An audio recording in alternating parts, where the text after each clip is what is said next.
everybody. And of course, the second I press record, my dogs start barking. Welcome, everyone. Happy Monday. Hopefully, y'all are super excited to be joining us today and cannot wait to hear and learn some more from our amazing guest speaker today. So as we go to get started, I just want to call out a couple quick housekeeping items for y'all, especially if you are new to Bevy, which is like our new hosting platform. Most of the housekeeping items are going to be here. Make sure that you check out, if you have any questions, feel free to put them in the QA bucket. The chat section is where you can talk to your other attendees, you can drop comments, you can interact with us that way. Like the little dot at the bottom says, today's chat is being recorded. So whether you join us for the full 60, if you only joined for 5 minutes, or if you weren't able to make it, but you registered, hi to those people watching in the future, everybody will get an email in about 1 to 2 business days with a link to where they can rewatch this recording. We'll also eventually be hosting it on our YouTube channel, but that might be a little bit longer. So the link will take you back to our website to view it. You can always share on social media or on feel free to take videos or photos as we go. You can share with us on social media. We are at Power to Fly on LinkedIn, Twitter, Instagram, Facebook, and YouTube. So please feel free to let everybody know that you are learning with Power to Fly today. I also recommend that you follow our YouTube channel. It's a great way to make sure that you don't miss out on chats like today without cluttering up your inbox. So as we get going here, I want to introduce you to our amazing guest speaker. So Stephanie is a dynamic leader, diversity, equity, and inclusion practitioner whose personal experience includes both full-time and consulting roles across a broad range of organizations.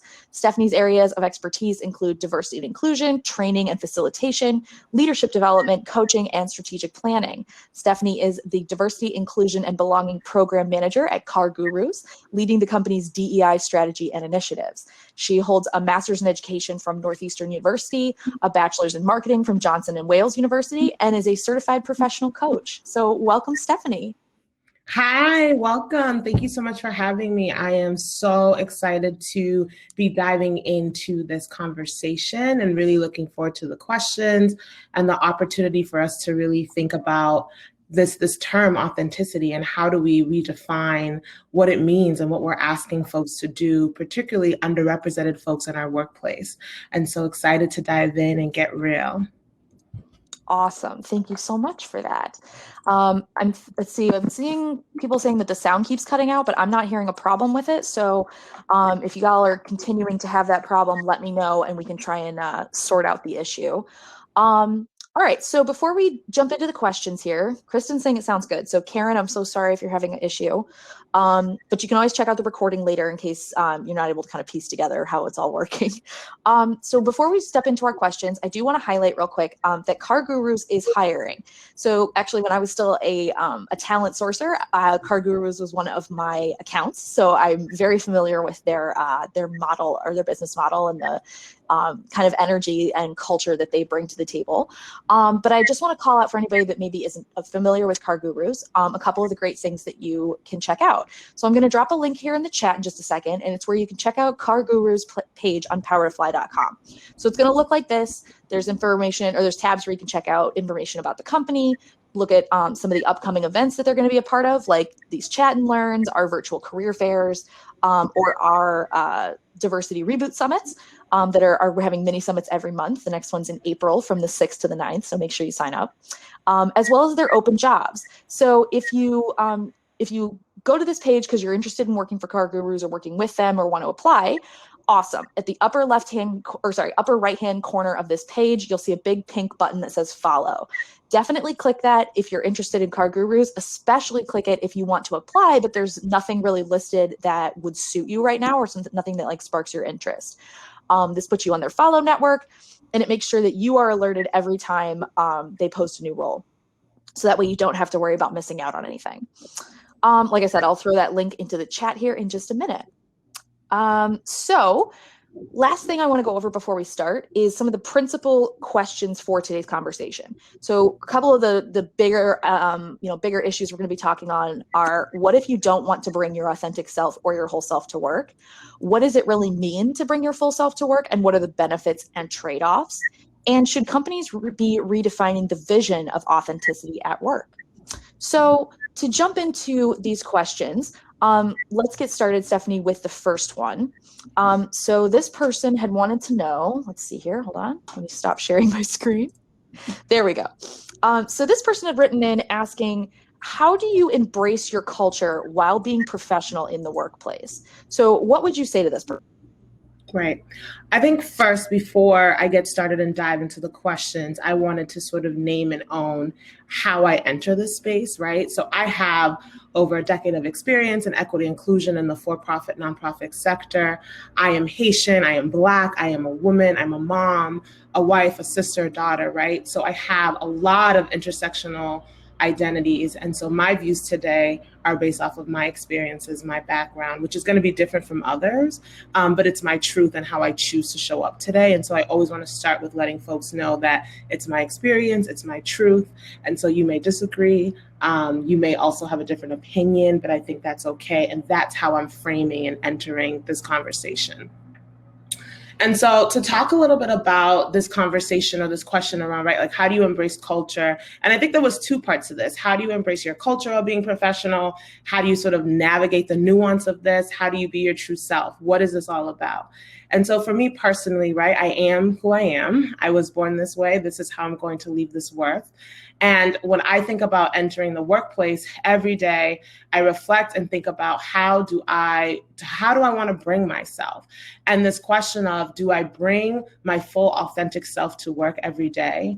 Transparently, no. I've been around the block for a while, right? I show up sometimes as my full self. Maybe I'm in a head wrap one day, my natural hair the other day, braids the next week, right? Maybe my favorite hot pink MAC lipstick, right? My natural face expressions, my questions, my feedback, my critiques, my critical thinking, ready to do my best work. But oftentimes in my experience, when it comes to those stretch assignments, when it comes to those promotions, those presentations, to mentorship, to sponsorship, to being regarded as someone who brings value or expertise or knows what they're talking about, I am questioned, I am overlooked, I am told that my approach is difficult to work with, I'm told to smile more, I'm told to be tighter in presentations, right? And so all of this stuff is what I've experienced really challenges this question of authenticity. So if I'm bringing my authenticity and this is who I am and what I wear, why am I hearing these particular questions? Why am I experiencing these microaggressions? And we'll talk a little bit about that later. When I first started working at Cargurus, I had just come back from having my first child. So my mom was here helping me out a little bit. And she is a Haitian woman. She's an immigrant. And she was like, do not go to work with this head wrap on your head. If you go to work, you know you're going to get in trouble. And they're not going to think you're professional. And they're not going to think you're smart. And, you know, I thought about it and I had to say, Mom, like, I understand what you're saying. However, this is how I'm showing up today. In my head wrap, because I don't feel like kneeling with my natural hair, and it is what it is. And I've already gone through those questions in my head. I've already done that reflection, right? And so I've already know what the risk is. And so I've decided to take that on today because this is how I'm feeling. And so if anyone has a question about it, bring it on. But I think it's a great explanation of what the experiences of people, of immigrants culturally, right, have in the workplace in this country, that you have to question your own being or what it is that, you know, represents your own culture every single time. And it's challenging, right? And you have to wonder, why is that such a thing? And for so long, whiteness has dominated what professionalism is, right? And those who fit outside that frame sometimes are pushed out. And I think even though companies are, you know, committed to inclusion and equity, we still have to really deal with some of these systems of oppression, the systems of whiteness, the norms. And so for me, depending on the audience, you know, I've always been in white spaces. So I'm always cautious. I'm always aware. I code switch, right? But I decide in that moment, how am I showing up? what am I bringing and what am I offering? So I think to folks who are asking this, you have to determine your own level of comfort and risk. How much are you willing to share, when and why, with who? Is it psychologically safe to do that? And what are the consequences to your career if you choose to do that? So for me, I make those decisions before every meeting, before every conversation, whether I'm trying to rustle feathers, whether I'm going to be disruptive today.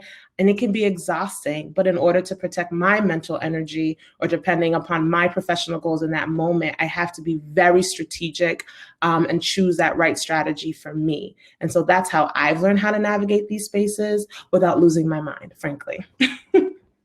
I can only imagine how difficult that has to be. Like it's one of those things where, like, you talk about how whiteness dominates these spaces, and it's not just whiteness, right? It's conservative whiteness. You have to present in a certain way. And so I've worked in a lot of professions and a lot of jobs where purple hair would not be okay. However, that's also a choice that I make, right? It's not like being born in a skin that I cannot change and I, wouldn't change anyway. So it's opened a little bit of a window for me to see how not necessarily it's about, we had a speaker last week that talked about how it's not that you are a different person. It's that you are kind of changing between different personas, that your identity doesn't change.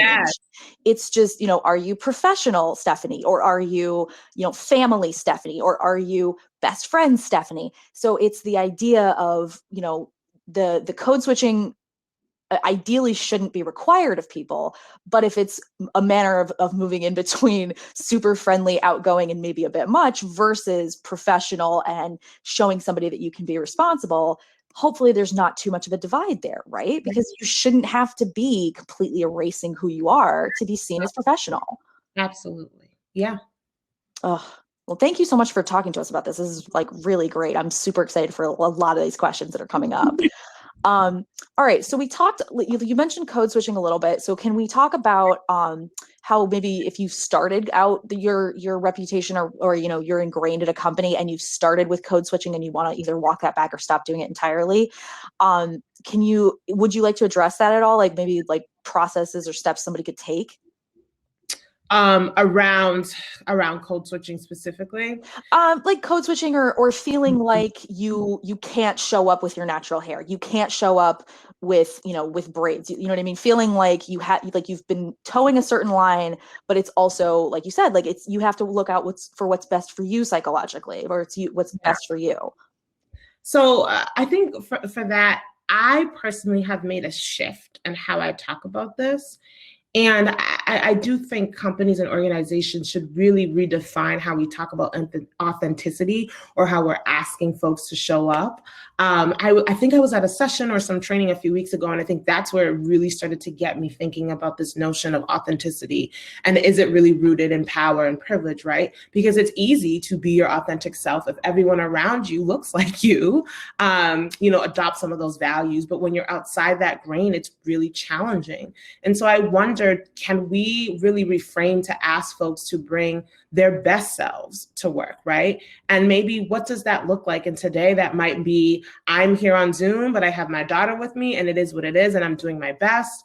Or I have my camera off because I'm not feeling well. I have children in the background. I have some personal stuff, right? But unless we actually examine those systems of power and privilege, that call for authenticity is going to fail. It's going to fail to question who's in the room, who gets heard, who gets to be heard, who impacts, who gets to make those decisions, right? So I think for employees, right, who have to go, particularly through switching around code switching, I think it's one, recognizing that this work is challenging, recognizing that these systems exist, and that yes, companies are trying to fight against them, but they're still happening, right? And so I think you have to decide, when do I do that? When is it safe? When is it not? And I think the question of code switching is hard, because even for me, again, it's a conscious decision in every interaction, how I'm showing up, what language am I using? Am I going to say dope today? Am I going to be this today? Am I going to be a little bit more polished?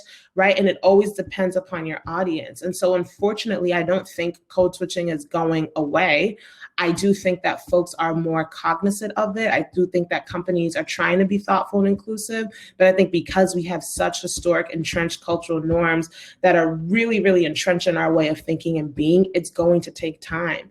And so I don't think that's a satisfying answer. I just think that's just what it is. And so you have to make a choice for yourself around what feels safe, around what is in my mental capacity to deal with, how am I feeling today, right? But I think also recognizing that there sometimes will be consequences and risk for doing that or not doing that. We've got people in the chat saying they like the idea of like taking the risk because you've weighed the reward and the consequences to be your chosen self in that moment. Yeah. I also I love what you say about how, you know, we're still fighting against those norms, because like, even in your own words, like, am I going to say dope at work or am I going to be more polished? That already puts the idea that like, if you are less of yourself, you're better, or you are, you know, if you're further away from your roots or who you actually are, then you're better because like you've moved up, or you've, you know, more assimilated into what the culture or whatever the dominant culture has decided is okay and is professional, right. which is horrible, because it's like, how, I mean, like, so much of culture is made up anyway. It's like, well, why did we decide this? Why? We need, like, Exactly. And I love how you said, like, there's not, you know, these are not satisfying answers. That's okay. If we keep talking about them and we know that they're not satisfying, that's, for me at least, that's what helps fuel the forward momentum and fuel the reason of saying, like, we're not going to just say everything's okay because this is how it is right now. No, it's not okay. This is dissatisfying. So then we need to keep moving towards towards the point where we can answer these with satisfying answers. Like, yeah, bring your full self to work. This is you. But I love what you said about culture, right? Because it is made up. It's your values, it's your practices, it's the way you do things, it's the way you make decisions, right? And so we can shift that if we want to be really intentional about that. The question is, are we actually ready to be intentional about that? And I think, you know, that is the work, and that is the question for folks who hold positions of power and privilege. It's not for me to bring my authentic self to work. It's for you to figure out why that's, you know, not possible, or why the culture or the system is structured in a way where I'm even processing that. So how do you sort of meet me in the gap, right? So that I can feel safe here because of the color of my skin or my gender or whatever. It's not naturally safe for me. And so that work has to really be on those who hold those positions of power and privilege to do so. Absolutely. Okay, so this actually leads really well into the next question. This person wanted to know, how do you encourage your team to show up authentically? Now, obviously, this answer is going to depend greatly on the identity of this person who's in charge of this fictional team, as well as the identities of this fictional team. And like you called out earlier, the intersectionalities that both of those parties are dealing with. So let's address it on its face. Like, how do you encourage this in others, whether it's, you know, your coworkers or your subordinates, your team? How do you help encourage this? Yeah, I think there's a few things, right? I think, you know, as a leader, as a manager, right, you have the opportunity to lead it by example, and you have the opportunity to set what are our norms going to be? How are we going to work together? So within those, really figure out, what are you asking for folks to do?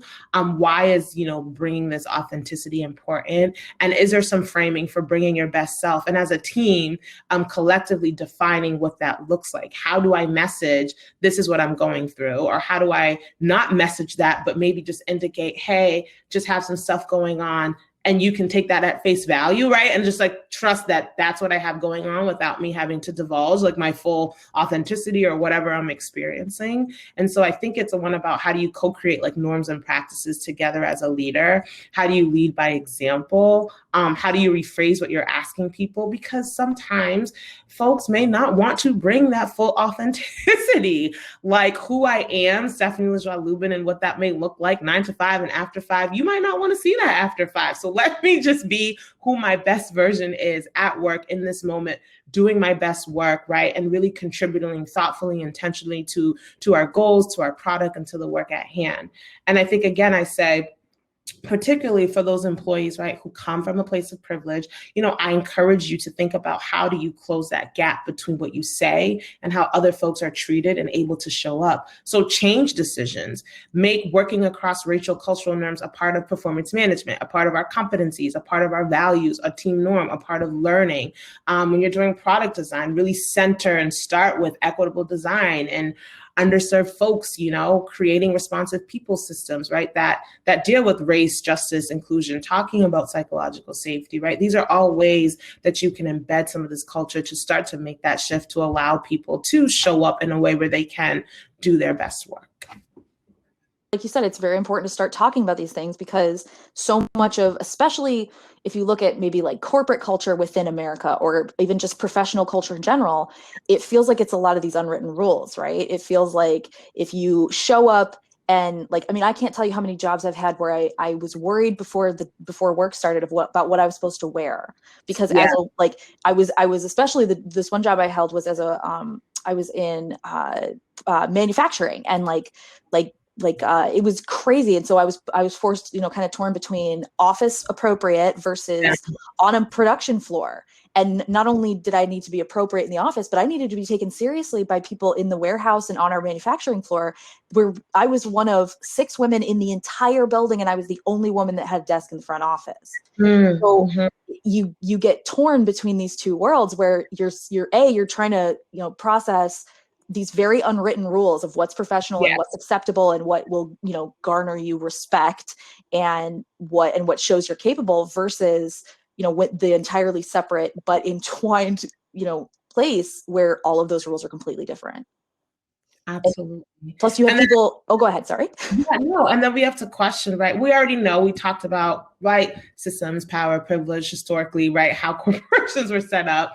And so they create these norms and these rules, right? And these unwritten rules.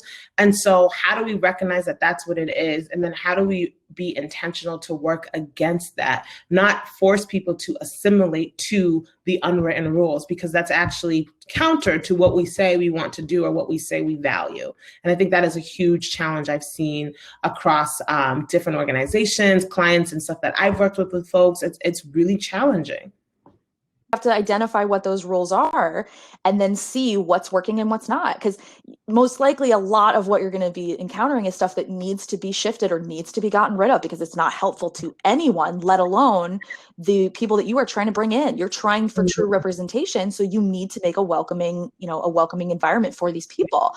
But just because it's there doesn't necessarily, like, just because it was already in place doesn't necessarily mean it's not a good rule, right. Stuff for safety or stuff for, basic respect for other people. Like, okay, fine, but let's investigate. It gets very into, especially America is a very unique, like microcosm for this, because we like to think of ourselves, obviously, in practice it doesn't play out, but we like to think of ourselves as this melting pot. Yeah. What you're really asking is for people to assimilate, instead of realizing that when you add all these different things to this melting pot, I mean, I can add, like, if I have a stew going and I add a big handful of ginger or a big handful of garlic, it's not that the taste of the stew is never going to change, right? It's supposed to keep changing. It's supposed to keep evolving. You're not just supposed to make sure that everyone assimilates into what it already is. Absolutely. Yep. Sorry, it was a bit of a ham-fisted metaphor. Oh, it's good. Yes. So if you don't mind, we do have a really good question in the chat. Alfred is asking, how has a virtual environment affected some of these issues? So from your experience, what have you seen? Yeah, I think the virtual environment has absolutely impacted these issues for so many reasons, right? I feel like Zoom overload has like disrupted our personal and professional lives, right? So I even think from just having conversations and meetings to even folks who are like interviewing online, right? I think you have to try to take into consideration where folks are at, right? The past year and a half has been challenging. And, people are home. And so depending on, I've got my bike in the background, and I was telling Megan, like, I'm trying to hide between my daughter's boxes and things like that. And so I think recognizing that folks, it's a challenging time. It's different times, right? And so I might have children in the background. I might have family that I'm taking care of or other things going on. So how do we name and own that and allow people, to be okay with that? I also think about folks who may, I have a home, right? So I'm privileged to have a home and have space, but you might not have a home. Maybe you're in an apartment or you have roommates, right? So how are we taking all those things into consideration when folks are showing up at Zoom, trying to be themselves or trying to do their work or trying to contribute? And so I think some things that you can do, and that has been done. Like my manager's really good at being like, oh, that's your daughter, like bring her, I want to say hi, or right. And so I think just even naming that gives me the indication that like, okay, like I don't have to be like super hyper visible about this, like you understand. So I think if you can name that, oh, it's okay if you have if your daughter's here, like bring her, that's fine. Or, oh, do you need 5 minutes? Or do you need to reschedule? Or how can I best support you, right? How do we embed these questions and also create those moments where we let folks know, oh, it's not, do you need to go get with the dog? Like I can just go off for 10 minutes or do whatever. And I think those are ways that we can let folks know, like, it's okay. We recognize this is unprecedented times when things are happening. So I think as amazing as Zoom has been, or the virtual world has been, because of the flexibility, I think it's also presented some challenges around equity and inclusion too.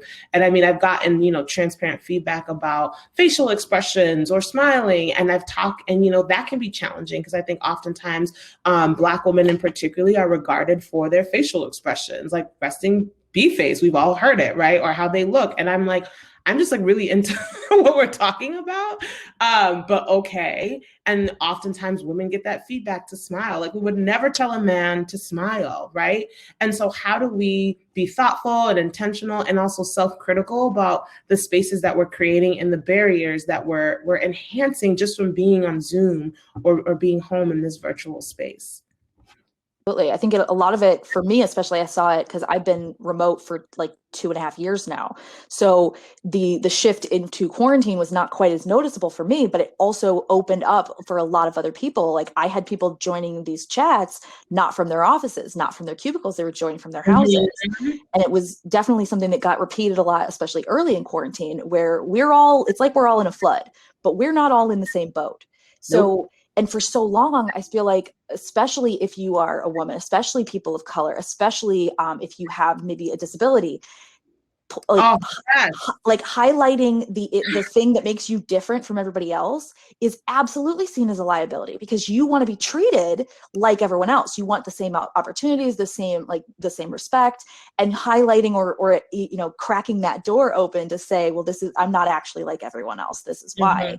You need to feel safe. You need to feel like it's going to be met with support and well-intentioned questions, as opposed to, well, why aren't you doing this? Well, you obviously can't handle this project that's coming up. We're not even going to ask you about it because you've got 2 kids at home. Like that's not fair.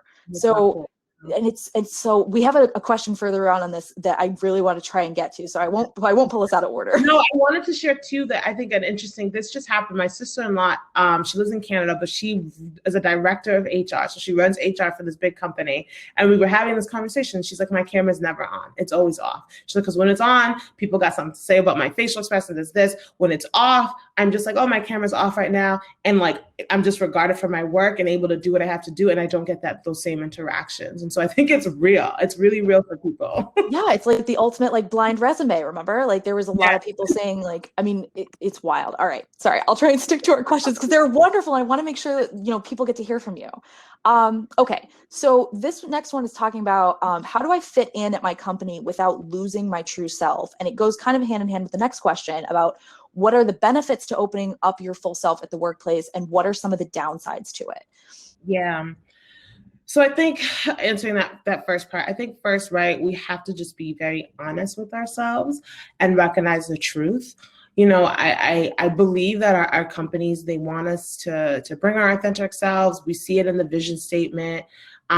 We see it on the website, right? We see it, in some of the norms or the way, the folks that we get to talk to, right? But I think it's just, as I mentioned before, like oftentimes, even though companies want that, it looks different in practice and norms and the standard. And again, I always say that there's just a risk there. So I think you have to personally ask yourself, what kind of culture or company do I want to work for? And is bringing the best version of myself enough? Right? Am I going to be accepted? Am I going to be able to do X, Y, Z? But also recognize that some days you might have to code switch and some days you might have to change that up, not because it's right, not because you want to, but because this is the reality of where we are. And again, it's about safety. It's about mental capacity. It's about risk. I was talking to, I'll share an example because I was talking to a friend that I was just doing some coaching with, and she's been at her company for 9 years.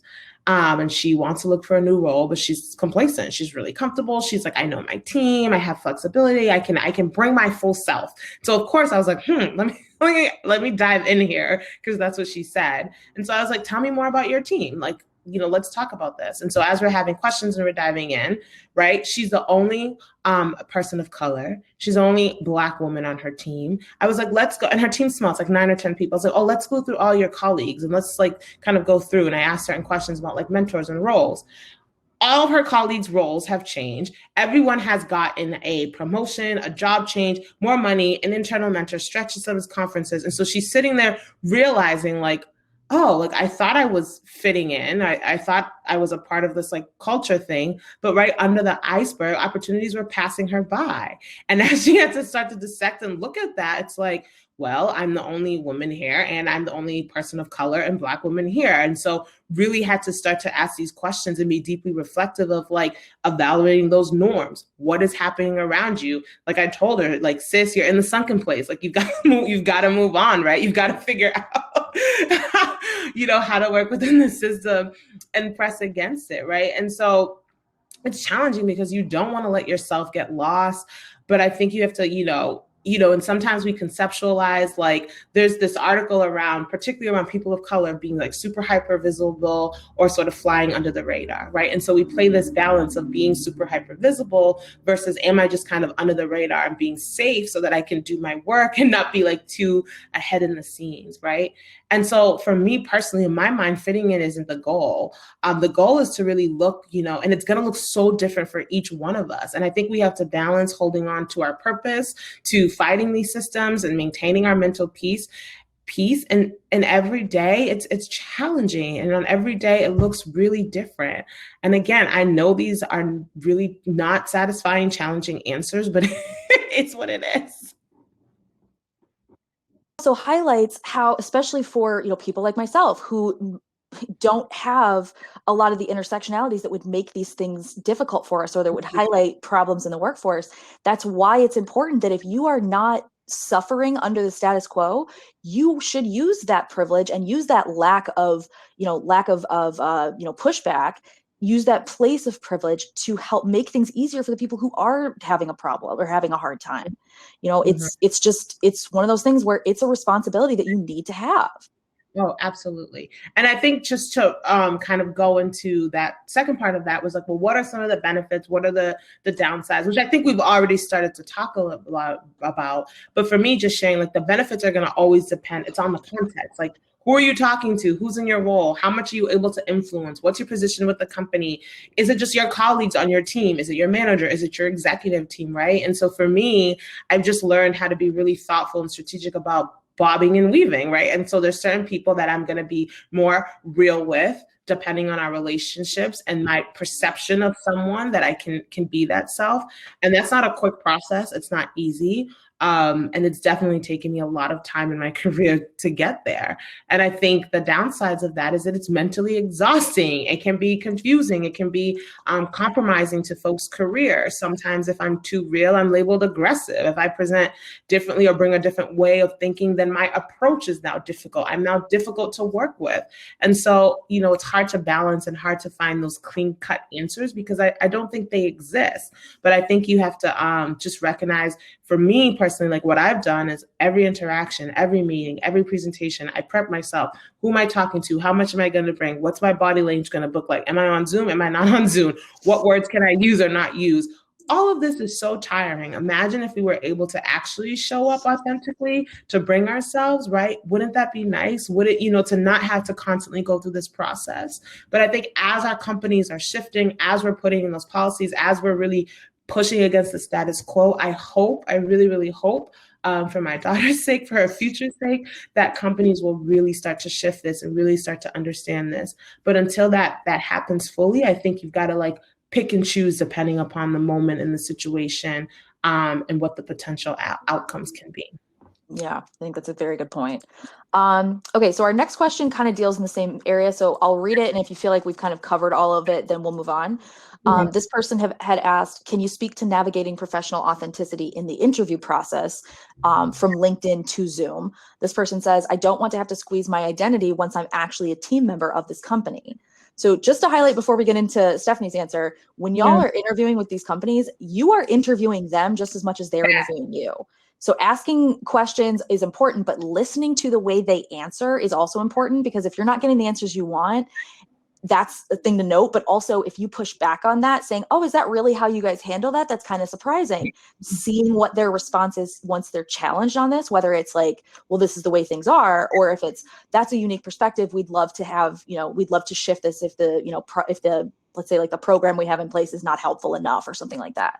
So please go right ahead. Because I know that this is also, a huge aspect of what a lot of people are dealing with right now. Yeah. And I mean, I think I shared a little bit about, this around just Zoom, and I think how it can be really disruptive. And so I hope interviewers are being thoughtful. I hope they're taking this into consideration. I hope they're being, intentional and empathetic, right? But I do think in that regard, when you're going to an interview, you are trying to get a role, right? So you do almost have to bring that best foot forward. And so I, think about how do you create a space to do that, right? Making sure you schedule it in a time where you can do it in a space where you can focus, right? And I think oftentimes we think like if interviewers are like, can you meet this time next Tuesday at 4?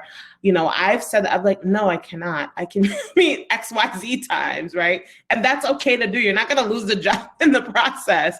But I think it's like people got stuff going on too, right? And so I think creating that so that you can make sure you're in a space where you're able to interview, you're able to be your best self, where you're without distractions, right? And so that's one thing you can kind of take control of a little bit. I also think if one of your, your concerns is around how you'll be treated and do your best work, and if you start to ask those questions around culture and really embedding in that two-way process and asking those challenging questions and coming to the table with that, it might not be for you, and that's okay. And so I rather say no than come into a role that I know 6-7 months later might explode, and then I'm out on the job search again. Like, you've got to take time, you have to be intentional and super critical, and also real about, there are going to be challenges, right? And that's okay. I think it's just determining what are folks doing about those challenges, and can I contribute here? And am I willing to go along that journey with that company? Yeah, I love that idea. Like, are you willing to do this, take this journey with this company? Like, I mean, you have to consider where they're starting from, how, how inclined or how actively they are trying to, keep moving along that spectrum, and where their goal is, because their finish line might be way before what you really consider the finish line. So what the idea of success looks like for them, or accomplishment along this trajectory, if they're fine getting to here, but there's like 18 more miles as far as you see from that point, then you got to kind of dig in a little bit and see like, well, is it a short-sightedness thing? They just don't realize that they could be doing so much more, or is it, this is as far as they're willing to go? Absolutely. We're having some really great questions in the chat right now, and they almost all of them relate to other questions that we are getting to. So I'm going to keep moving, and I'll highlight when we've looped in somebody from the today's attendees. This person wanted to know how microaggressions in a professional way. They say, I wish I could tell people how I really feel and think in those situations, but I know that I'll be judged way more harshly than the person who is the aggressor. Yeah. So I would say, so there is a really awesome article by two professors, two women of color, on the Harvard Business Review that talks about when and how to respond to microaggressions. So just Google that, because I think it gives you some good framings.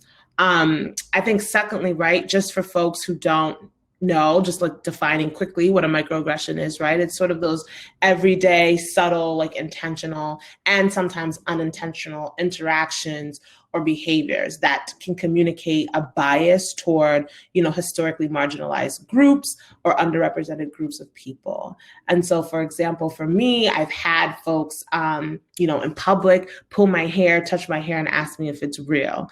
I've had a prior manager, tell me to smile more in the meetings. I've had folks ask me, are you going to wear your hair like that for our board meeting? Right. And so those are all examples of, would you ask, other folks who are not a Black woman these same questions? And then what are the impacts of those on me and my experience? There isn't a perfect way to handle microaggressions. It's going to depend on your comfort level and your mental capacity. And I keep saying it again, the risk.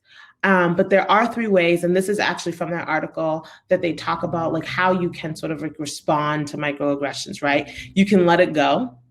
You can respond in the moment. You can respond later.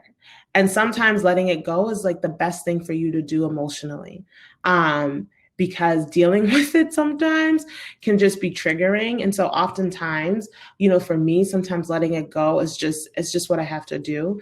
And I might go process like with a friend or a family or someone, right? So that I am doing that processing and that healing.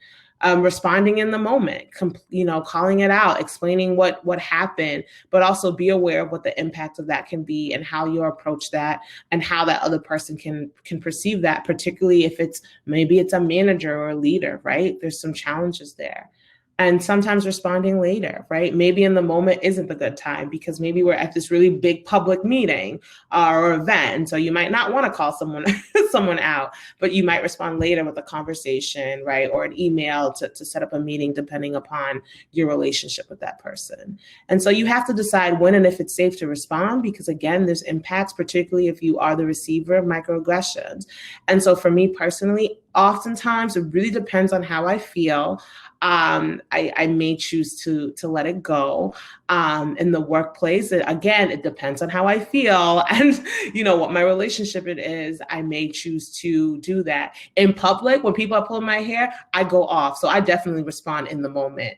And then people are like, I'm so sorry. I didn't mean to. I just didn't know. I'm like, So again, to be cautious and right. It just depends.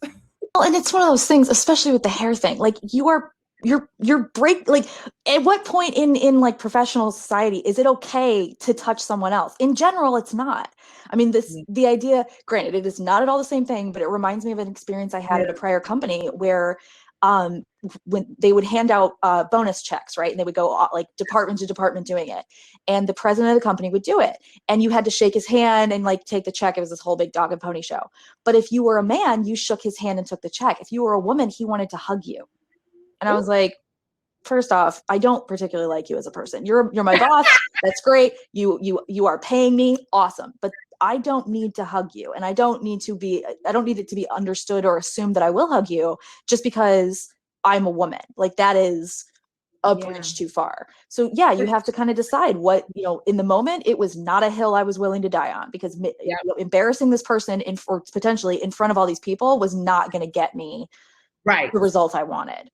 Yeah, I've had this happen to just like my daughter. She's going to be 2, and I remember when she was first born, and I just know I'm so hypercritical about all this stuff, so I'm always noticing stuff. And I would just notice that, particularly, I've had multiple experiences where white women particularly would like come up to my daughter and like grab her cheek, grab her face, touch her toes. She's so cute. And I'm like, can you please not touch my child? Also, for anyone who's had children, like when they're newborns, like you don't touch them, right? They could get germs and stuff like that. But you just don't touch people in general. And so I would notice with like families of color, when we were at the park, they would stand like 5 feet away and be like, oh my God, she's so cute. She's so lovely. Like, congrats. And no one would like touch my baby. And so I always dissect some of those like microaggressions or cultural nuances, like the audacity or privilege to feel like you can invade that space and touch my baby. It's wild. Absolutely. We got a bunch of people chiming in the chat, like that it happens to them when you're pregnant. People touch your belly all the time. Yeah. I didn't notice this at all until one of my friends was pregnant, and we would go places, and people would literally just like lead with their hands. They're not even saying hi. They're not even acknowledging that this is a person. It was literally like hands out, focus on the belly. That's all they wanted. And I was floored. I could not believe that was something people do. Yes. Alfred had shared the Harvard Business Review article that you had mentioned. So thank you, Alfred, for that. Yeah, it's so, thank you so much for that. And we also did, I want to call out, I got sent a DM from another person in the chat about experiencing these kinds of, not necessarily just microaggressions, but these biases and inherent like racist ideas and things that we've all, kind of absorbed without realizing how harmful they are, or realizing that that's what they are, they're racist. And so it's really important to note that it's not just conservatives that do this, right? Liberal Right. people do it too, to a certain extent. All white people have these, all of us, because it's just the society we grew up in. Biases. Like we all have biases, we have issues. I've got my own issues, trust me. But I think the process is like, what are you doing about it? Like, how are you being thoughtful? How are you being reflective? How are you pushing those questions? How are you challenging your friends, your peers, and your family at those dinner conversations, right? That's what it's really about, so that we can create inclusion and we can create spaces where folks don't have to deal with this when they're going, to work or going through their day-to-day. Sure. And one thing I like to share on these, because it's been absolutely like invaluable advice that my mom gave me, is it works with microaggressions, it works with slights, it works with sexism, it works with a lot of different things. But she calls it painting someone into the nice corner. So they say something, especially in the moment when you're worried that like if you don't acknowledge it now, you're kind of going to lose your shot or something. She basically leads with, I'm sure you didn't mean to imply blah, blah, blah. I'm sure you didn't mean to imply that I can't do this job because I'm a woman. Can you explain to me what you actually meant by that? And you get this opportunity to give them the benefit of the doubt. And I especially love it when I know that this person does not deserve the benefit of the doubt. I know they were trying to imply that I can't do this because whatever. So it's especially useful to do that, because not only are you showing that you are trying to be the bigger person, trying to understand where someone's coming from. But if they don't follow your lead and walk back what they said or try and explain what they actually meant or whatever, they are stepping squarely into jerk territory. And they're doing it in front of all these people who have seen that you are trying to give them an opportunity to either learn from what they've said or, be more clear, so that it's more clear that they are not trying to be offensive. They're not trying to be, like not a part of the solution, right? Right. Okay, so we are getting a bunch of questions in the chat about the importance of active allies, which actually leads really nicely into this next question. So this person wanted to know, how can you best support colleagues that have a hard time bringing their authentic self to work? And are there any specific questions we can ask to show how we want to support them? And I think this is a really difficult line for a lot of people, because you want to be helpful, but you also don't want to give that like white savior impression. You don't want to be like, the man that's like incredibly woke when it comes to feminism. Like, you don't want to be that person, right? So how would you suggest this be navigated? Yeah, I think the first thing around allyship, right? It's just so important to constantly be doing your own work, right? And I think there's, Michelle Kim talks a lot about the difference between like being like an ally and being an advocate. I would definitely look up that article too, if you can share that in the chat. But I think it really presents some different, more thought-provoking ways to look at allyship. But for me, what I always share with people is like, one, the process of being an ally, right? I think some folks like to be like, I'm an ally. And it's not like, it's not an identity you can claim. I think it's just a learning journey, a process that you're going on. And so I think never stop learning, never stop pushing, never stop challenging, and like do your own work. I think that's the most important thing that I ask my friends who are like I consider my allies to do, right? And in regards to this question, I think I've mentioned this a few times, is like the reframing of asking folks to bring the best version of themselves that they can that day, right? And as opposed to sort of this like authenticity self, because they actually may not want to bring that, regardless if, I'm thinking about the risk it might have to my career, or what we talked about professionalism, or I just don't want to do that. Like, this is just who I want to be at work, and I'm doing my best work, and I'm doing my thing, and I'm vibing, and just let me do that. Like, that's okay. So I think that's one thing. I think the second thing, right, in addition to sort of doing that work, is right, examining those systems and how are they being presented, who's in the room, who gets to be heard, and sort of what is happening around those processes, right? So that you can start to kind of chip at it little by little. And then in terms of like how you can help people, ask folks, how can I best support you? It's like super simple. It's not complex. It's not a list of questions, but I think just being, as real as you can of like, how can I best support you? And then taking in what people say, believing it, and acting upon it. I think are like the best things that you can do to help support colleagues around some of these challenges and navigating this question of authenticity. Important questions to ask. Not only like it might be a difficult thing to ask in the moment, but it's something that's important to ask both prior to seeing these kinds of things happen as well as after the fact. I've been in situations where you hear coworkers unfortunately saying pretty severe racial slurs, and it wasn't until about an hour later when I was able to meet with one of my friends who was in the room, heard the whole thing go down, and I looked at her and I was like, I didn't say anything in the moment because I didn't want to acknowledge what they were saying and draw attention to the fact that they were being so hateful, because I didn't want to give them that platform. But how could I better support you in that moment? Do you wish that I had said something? Do you want me to say something? Because I don't have to worry. It's not as much of a risk to me to call them out on their behavior as it might be to you based on how you would be negatively and unfairly perceived.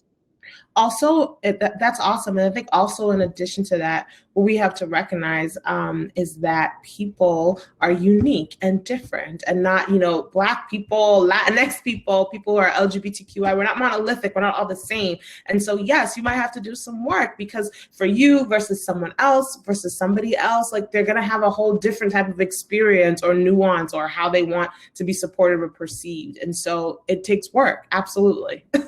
Okay, so I am seeing a couple more questions in the chat. People asking about like specific language they could use, or how is the best way to go about this. Now, I think you called this out specifically, right? You said something about like, how can I best support you? Yeah, I think just asking folks, like, I think doing your own work and asking folks, like, how can I best support you? That's it. I think I have a colleague, she's really awesome. And I think oftentimes, things will happen. The last year and a half was crazy, right? And so I'm the woman who leads and helping some of this diversity work. And so I think oftentimes she's like, I know today was challenging. This happened. This George Floyd stuff was crazy, whatever. Like, how can I support you? And sometimes I'm like, I'm good. I just need a minute. Or sometimes I'm like, well, actually, like, can you just edit this thing for me? Because my mind, you know what I mean? And that just opens the door. Like, you don't need to tell me that you're sorry, that you feel this or whatever. It's pretty simple. Like, wow, today's crazy. That happened. Like, how can I support you? And that for me personally has a lot of impact and a lot of power. Absolutely. And like, I do want to highlight what you had said earlier. Like, if that person doesn't want you to do anything, then don't. Respect people's boundaries, respect what their wishes are, because you're asking them what you can do, but you're asking on their behalf, not on yours. This is not your moment to come in and be like, see, I'm not part of the problem. Like, right. Yes. It has to be about the person you're trying to help. It's like charity work. It's like anything else. It should not be about, look how great I am. Mm-hmm. Mm-hmm. Okay, so we got two more questions I want to try and make sure we get to, because they're really great. Okay. And we have a lot of people asking in the chat too about how they can kind of drive this change from the inside. So this person wrote, how can I introduce diversity and inclusion to my company? How can I effectively explain the importance of having long-term DEI policies? We also have people asking about what can you do to what kind of conversations can you have with like HR or the thought leaders in your organization? Yeah. So I was thinking about the best way, right, to kind of share and respond to this question. So I wanted to start with just like a funny story. So I was working at not this organization, a prior organization a long time ago in my life, where I was leading some of the D&I national strategy work. And so I was presenting at a board meeting about some work. There were some things that were really happening across the organization. I was able to get some qualitative stories and experiences, very concerning stuff. And the chair of the board fell asleep. So here I am, like, one, I'm the only woman, I'm the only Black woman, and I'm presenting on this like really important stuff. And the board, the chair board is sleeping, has like fallen asleep in the session. Okay? And so I share that because, and you know what, even backtracking, what I think was really phenomenal about that moment is that no one else said anything. Like, right? No one else was like, let me just like, give them a little shot, like, you might want to wake up, go to the bathroom, get some water. Like, nobody else said anything, right? And so this work is challenging. It is so complex, but it's absolutely necessary. And you're going to have battles trying to bring people along who say they're about this or they want change. And you have to decide how much fight is in you, how much you're willing to fight, and how far you want to go. Because honestly, after all that has happened this past year and a half, I feel as if you have to, introduce D&I to your company or try to get folks to understand this long-term impact or change at this point, I would really be asking and evaluating whether or not this is even the right place for me. If this is what I think is important and is critical to my work and I want to drive this and what I want to give energy to, I think that's the first thing you have to evaluate. Is this even the right place for me to do this work and to give my all in it, right? Because of those indicators, right? You've got the board chair sleeping in the meeting about something really important. That's giving me like hard flashbacks to that Louisiana City Council meeting. Like, hard. Yeah. So, and I share that context, right? Because I think that's the first thing you have to do is really evaluate, like, can I take on this fight? Am I willing to? Am I in a place where I'm going to be flourished and nourished to, regardless of what the challenges are? And if you decide that that's what you're going to do, and then find out who your core influences are, who can help you with this messaging, and list them, come together, get things on paper, a proposal, start to look at some data, comparative analysis. What are other companies like yours doing? What success are they having? What success are they not having, right? If you still need to get that business case for diversity, then do that. Get some time on folks' calendars, right? Maybe it's your CEO, maybe it's your chief people officer, right? Maybe it's your CEO's assistant so that you could get some time on the executive team meeting, right? And being really strategic and sort of co-op that time, right? And then from there, I think, really gathering, I think once you do that, oftentimes people are like, okay, like, yes, let's do this, right? And so do you start an advisory team? Do you bring speakers in? Do you start to have these conversations? Do you run a survey? I think oftentimes folks are looking for, what are the 5 steps to embedding D&I? And it's like, dude, there's no 5 steps. There's like 5,000,000 steps, and everyone's still trying to figure them out. So at the end of the day, it's like, figure out what is going to work, what is the right immediate next thing, focus on one thing at a time, and do that. It's a long journey, so just be ready for the ride. Well, I think this is also a really important point to highlight. Alfred was in the chat saying that you need to remind folks that all relationships are challenging, and diversity is just one facet among all of these, right? So you need to realize that these are things that we've always been working on. Like, you have HR to help resolve conflicts between employees because there's going to be conflict. So recognizing that this is not a new thing or a new function for them. It's just a new field where they need to be exercising the same care and the same responsibility that they do in other fields. Absolutely. Yes. All right. So we only have 3 minutes left. And I know this I know, right? They always go too quickly. One thing I wanted to share before, just because I want to make sure. So if you could share this in the chat. So Jody Ann Bure has an amazing TED Talk. It's like 20 minutes long, and it's on the myth of bringing your full self to work. I highly, highly, highly, highly, highly encourage everyone to watch it. I just grabbed it. I'm going to put it in the chat here in just a second. So one thing I want to talk about a little bit before we jump, there's a link to that, y'all. So let's talk about some of the answers you give to this. Can you talk, I want you to talk a little bit about Cargurus company culture and what your favorite thing is about working for Cargurus. Yeah. So I said here, I think describing the culture, I think it's evolving. I feel like I've been here a year and a half, and I think the company has done so much growth. Also so much perspective, so much learning, and has really had to steward some hard questions, some hard moments, right? I think particularly in the past year and a half for many companies, and figuring out, what is my voice here? How do I respond? And making that commitment. And so I love that it is ever evolving and willing to go through that process. And I think particularly the favorite part for me is just my immediate team. I sit on our learning and development team, and I feel like just the support that I receive, the question, they're just so dope. They're dope.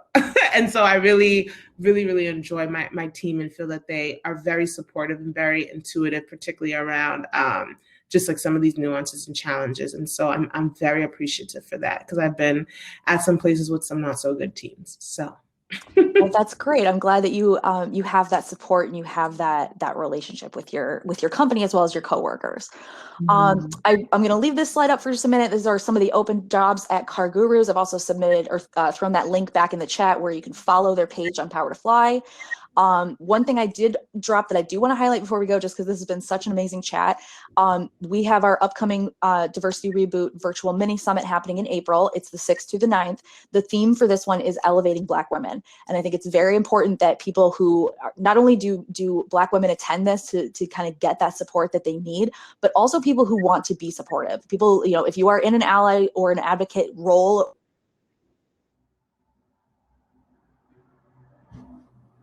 can support people and how they want to be supported. So definitely check that out. It's all free, so please feel free to check it out and RSVP today. Before we go again, we do want to highlight the fact that Cargurus is hiring. So please, please, please check out their page on Power to Fly. It's going to look like this. Make sure you click that follow network, especially if you are interested in working for them but don't see any roles that would really suit you at this time. So that way you can stay up to date on what Cargurus has going on. So definitely check that out. Stephanie, thank you so much. Today has been wonderful. I really hope we can have you back because I know we didn't get to a lot of the questions that people had asked. So thank you so much. Oh, thank you so much. This was awesome. I appreciate you creating space just for this conversation. So thank you. It's one of my favorite parts about this job is that we have this platform and we can share it with people that really deserve to be heard, people that need to be heard. So thank you. I want to say a huge thank you to our attendees today. This was wonderful. Y'all submitted some great questions. It was wild trying to, pare down to like the real nitty gritty, but thank you so much for sharing. Thank you for all the comments and the links that y'all shared in the chat. Alfred was really great. We had people that shared links with me in DMs. That was awesome too. So thank you all. I hope this has kind of charged you up to have a great rest of your week. And don't forget, we've got a bunch of other chats happening this week as well. So please feel free to check those out. Until next time, guys. Bye. Bye. Take care.